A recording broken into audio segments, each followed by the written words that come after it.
Hey everyone, welcome back to my channel. This time we're going to do Hu Tao as a character lore and combat lore translation differences. Got a couple of requests for this one, so figured I'd go ahead and do it. So I want to point out a couple little interesting design tidbits that the dev team did. Some of you already may know this from her preview video, but in case you didn't, her eyes are drawn, her pupils are actually drawn as flowers, and I think those are peach flowers, because if you look up a picture of a peach flower, they're the same number of petals or similar shape to what her pupils are. And peach, because Tao is Tao Hua are the same, and then for the butterflies, you'll see this again in her constellation, is Hu Tie. Those are butterflies, and Hu is the same sound for Hu Tie and her last name Hu, and they also share a lot of the parts of the character. It's just that Hu Tie has the radical for bug in it instead of just the Hu itself. And then the title for her is 雪季梅香. 雪季梅香 means when the snow stops, the plum blossoms become fragrant. So plum blossoms normally bloom in early spring, and this ties back to her position as the funeral parlor person, because normally winter is like, everything's dead and then life starts all over again. Wang Seng Tang, right? So we've moved into another cycle. All right, her constellation in Diezuo, English Papilio Charontis. Papilio is butterfly in Latin, I think, and I think Charontis is a reference to the Charon or Charon, the Styx Riverman. India is like a butterfly that is leading the way. So why butterfly? Theory I have is that this is going to relate to this ancient story called the Butterfly Lovers. So butterfly lovers, also known as Liang Shanbo Yu Zhu Ying Tai or Liang Zhu, is a story in the Eastern Jin Dynasty somewhere around 265 AD to 420 AD. Story goes that women were not allowed to engage in scholarly pursuits, so Zhu Yingtai dresses up as a man to go study, meets a fellow scholar named Liang Sanbo. They, get really close, and sometime in the future, find out that um, that they're meant for each other, and that Zhu Yingtai is actually a woman, and they decide they swear that they're gonna be together forever until death do us part. And obviously, bad things happen, and one of them dies, and then the other one decides to join them in the on their trip to the next life. And the story goes that when they both pass away, their spirits emerge in the form of a pair of butterflies. I think part of it's also because a lot of the folklore around Chinese belief and our feelings on death is not final, and that we always just move on to the next stage of our life, kind of like how butterflies kind of go from caterpillar into a pupae, and then, into a butterfly. All right, in-game description. I'm going to point out here again that 77 is a significant number for a lot of the characters in this game, including Zhongli, because Zhongli works for Wang Sengtang, and also Qi Qi. Qi Qi in the Mandarin is 7 and 7, so that's 77. And for Hu Tao, it's 77, because for funeral parlor, it's fitting since our funeral rites are 49 days, so 7 weeks, 7 days out of the week, and so on and so forth. When the sun's out, bathe in sunlight. But when the moon's out, bathe in moonlight. 太阳出来我晒太阳，月亮出来我晒月亮喽。There's nothing wrong with this translation per se, but I just wanted to play both of them so you can kind of get a feel of the voice direction being different again for these characters. Like Hu Tao does a lot more like singing than the English one when she's doing with the Mandarin voiceover. Lightning! Let's bolt! 打雷啦，起身啦！ So I don't get this one. She sounds so afraid and wants to run away when there's thunder and lightning, but in the Mandarin one, she's like "起身," that means like let's get up, like wake up and start moving kind of deal. Hmm. Well are those who rise in the early morn, while those laid to bed I shall forewarn. 早起身体好，晚睡人会飘。Couple interpretations on this one. The second half is really what I have a problem with. 晚睡人会飘. It's those who go to sleep late will float. So either that means your mind is going to wander the next morning, or it means that, your soul's going to float away. Who knows? But I don't know where like they got forewarned from that. I also don't think this is a common saying either. I asked a couple of people and we haven't heard it, so hopefully someone knows. Who as in, who put me in this coffin? And Tao as in, I can't get out. No, not funny. 胡桃的胡是胡吃海喝的胡，胡桃的桃却不是淘气的淘。不好笑吗？ I think this one just they couldn't translate or localize at all because it's all dependent on Chinese and the characters that is written. So in the Mandarin, Hu Tao 是胡闹的胡. What that means is the Hu in Hu Tao is the same Hu as in Hu Nao, and Hu Nao is like run around and cause trouble. And Tao 这不是淘气的淘. Tao Chi is like to be mischievous, but this one says, but the Tao isn't the same as that. She's like, haha, no, no, not funny. So she's trying to play on the fact that her name is supposed to mean something with her actions, but not all the time. Yeah, it's not really funny. She's right. Vision. Vision? Oh, this thing? Yeah, whatever. 神之眼，神之眼，这东西随缘就好。This one's hard to explain. It's not really whatever. 随缘 means to like it means like closer to like go with the flow. Yuan is one of those things that you can't really have a like direct English translation to because it doesn't translate and conceptually it doesn't I don't think it really exists. So some people will call yuanfen like fate, but it's not really fate because fate implies that you can't change it. But yuanfen just means like the opportunity for something to have happened and you can give up or not appreciate or not take care of that opportunity and then things get ruined. So for example, if you meet someone that you really care about and then, you had that yuanfen to meet someone and then you didn't really do things to appreciate it and then y'all split up, then it's just like you didn't appreciate that yuanfen, you didn't appreciate that opportunity you had to take care of what you had. So it's not really like fate in a sense. It's just 随缘 is just like, okay, we're just gonna go with whatever this opportunity of me getting this vision is. Zhangli looks young, but his personality's a bit dusty.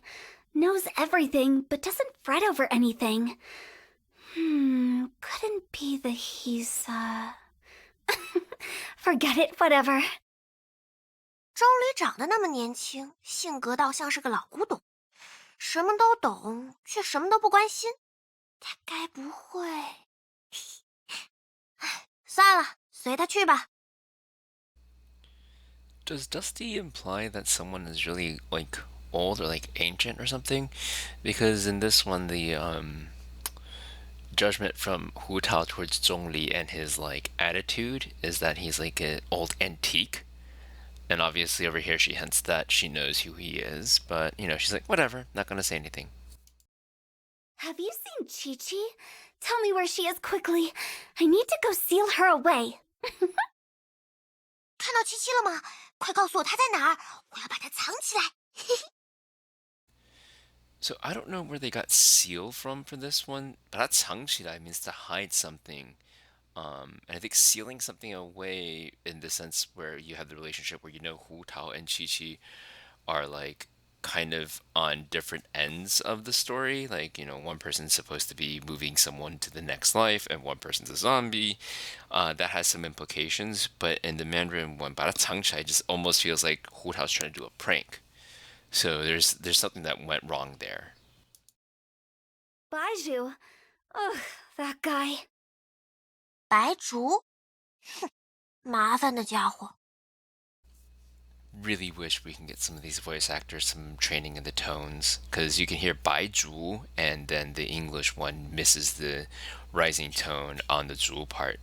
Anyways, the thing I want to point out here is that the English cuts off 麻烦的家伙, just like that guy. When someone is very 麻烦, it's like hard to deal with, hard to like communicate with, hard to like just very bothersome person.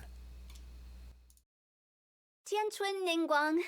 Well off, radiant gaze, exquisite face, in the know and capable of anything. 天泉凝光，富甲一方，明眸善睐，桃羞杏让，目达耳通，百了千当。Oh, this one's gonna take some explaining. The Mandarin is just basically a whole bunch of 成语 strung together in like almost the form of a poem.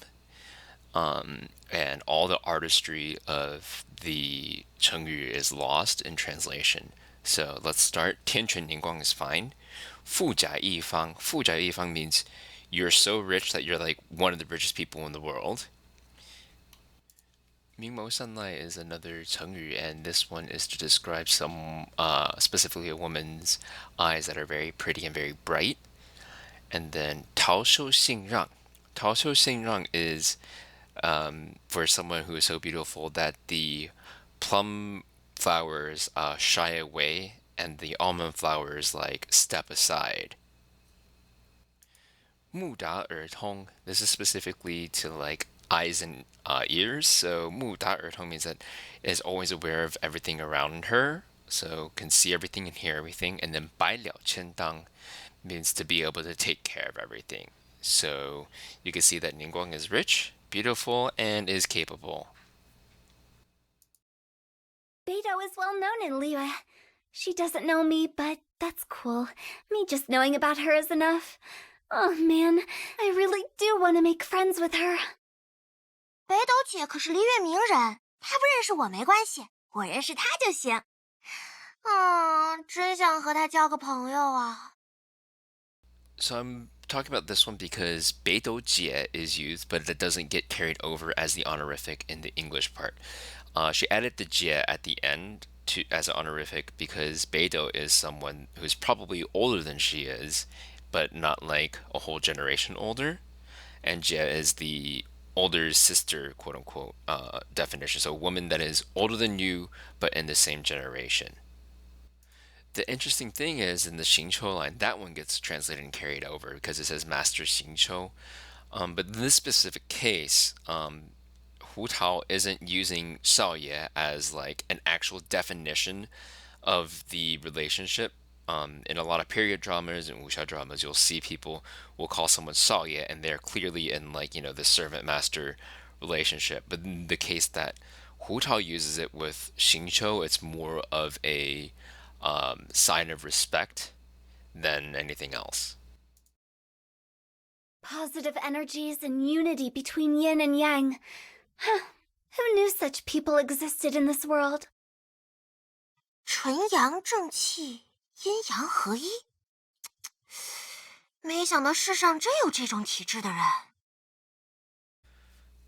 Alright, so Chongyun has a whole nother layer in his own character, and Hu Tao comments on it. This is a lot of like Taoist and like traditional medicine precepts and a whole bunch of other like thousands of years of various things mixed in. 纯阳正气 is like pure yang energy, so like pure like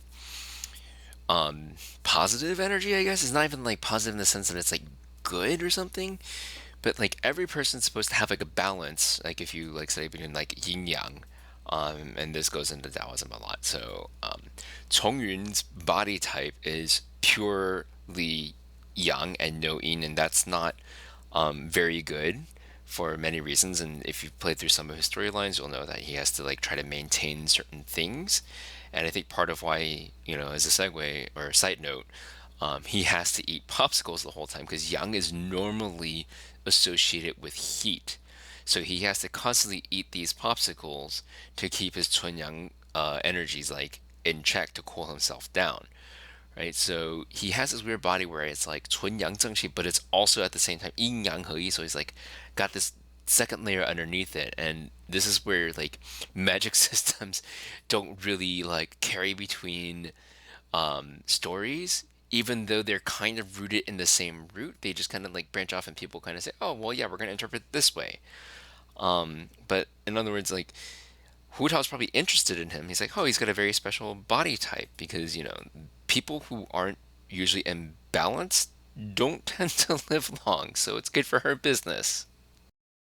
Silly churl, Billy churl, silly Billy, hilly churl, frilly churl, willy churl, frilly willy, hilly churl. 大球球冰了，二球球敲，三球球菜肴，四球球熬，五球球饲料，六球球抬。All right, so this is actually like a nursery rhyme song that they didn't translate over. It's actually really, really, really creepy too. I'm gonna try to find a link to it. It's just like it was like originally like rabbits, and like one of the rabbit dies, and then yeah, it's just creepy, y'all. Versemonger of the darkest alleys. That's me. 小象派暗黑打油诗人正是本人。All right, this is the title that she's giving herself. 小象派暗黑打油诗人. So 小象派is pai is like clan or sect. So if you watch like a lot of like again like a lot of kung fu movies or whatever, there's like Wudang Pai, right? Wu Tang, and then Wudang, and then was it Shaolin is also like a Man Pai, right? So 小象派 is like I am the clan of the alleyways, right? 暗黑打油诗人 is in the dark. I am the like person who comes up with silly rhymes. So a 打油诗 is an oil hitting poem if I translate it literally, and it's like supposed to be like a parody poem and like not a serious poem, like just like for fun to like mess with things. And like that's how she's like that's me, like I'm the one who is like in the alley coming up with parody poems in the dark. And it's interesting here that she uses 小象派 because the person that she matches up with so far is the only other person in all of Genshin that also has a pai. And that's Xingqiu. Xingqiu is 古华派, right? So this is, I think, a very specific reason why they use this word, but it doesn't translate over in the English version. So when this says over here, the neighbors find it extremely hard to navigate the conversation, I think that's a mistranslation over here because it's always 总是一言难尽. It means hard to sum up in one sentence. So it's not that they can't have a conversation about her, it's just that there's too much to talk about with all the things that she's done. So I just want to point out in this one about the four-player card game. I don't think she's playing a card game. I think she's playing mahjong or like mahjong because it's the one thing that pops into my mind when it's like, huh, four people? Okay, so it's gonna be mahjong, right? Right? All right, so the nitpick I have here is the name of the translations for the stone lions. It's not whiskers and mittens. It's da mi er mi. So it's like mi is like a onomatopoeic word for like a baby kitten meow. It's not meow, it's me. So da mi is the older one, and then er mi is the younger one. So big and number two. Okay, so this one, let's talk a little bit more about the concepts of life and what happens after life. So it's not really a secret that Chi Chi is a 僵尸, or I guess like what some people call a zombie, and Chi Chi hasn't had her funeral rites done, so she can't move on to the next life, so she's stuck in this life. And that's why Hu Tao wanted to do the whole funeral rites for her to help her move on. But Chi Chi has things that she hasn't completed here in this life, so she doesn't want to go. So it's really hard for someone to leave and move on when they feel like they haven't finished their stuff here. And that concept carries on with a lot of like other like hauntings and stuff. So Xiao's storyline talks about Yuanhun, right? So if there is someone who like, dies, of some causes or was like, accidentally murdered or has been murdered or something, they might become a yuanhun and they want justice and they feel like that they haven't gotten it. So they will stay around and become a yuanhun. So you have to do, solve their unfinished business for them so they can move on. So Chi Chi hasn't done this yet. And at this point right now, Hu Tao has been convinced that Chi Chi has stuff that she has to do, so Hu Tao isn't going to force her to move on until she's finished doing things here in this world. All right, so the nitpick I have for this one is Hu Tao's two books. Li Yue Xianhua and Cai Mi You Yan gets translated to Fiddlesticks and Of Common Lives. Li Yue Xianhua is like random mutterings of like the yue or like gossip of the yue kind of deal, where it's like xianhua is like things you talk about when you've got like nothing else to do. Chai mi you is literally like firewood, rice, oil, and salt. I guess that one's supposed to be of common lives, I guess, or something. But I think calling it firewood, rice, oil, and salt would have been funnier. All right, so the story of revision. I think the one thing that caught my eye was that her grandfather was number 75 and he passed away. So is her dad number 76? Because we don't know who number 76 is because she's number 77. So I don't know if 76 went through her dad or went through someone else. Anyways, they talk about here where she goes to try to find her grandfather, but she can't find him because he's already gone. Like she would always go back to the same place where people who have unfinished business before they pass on.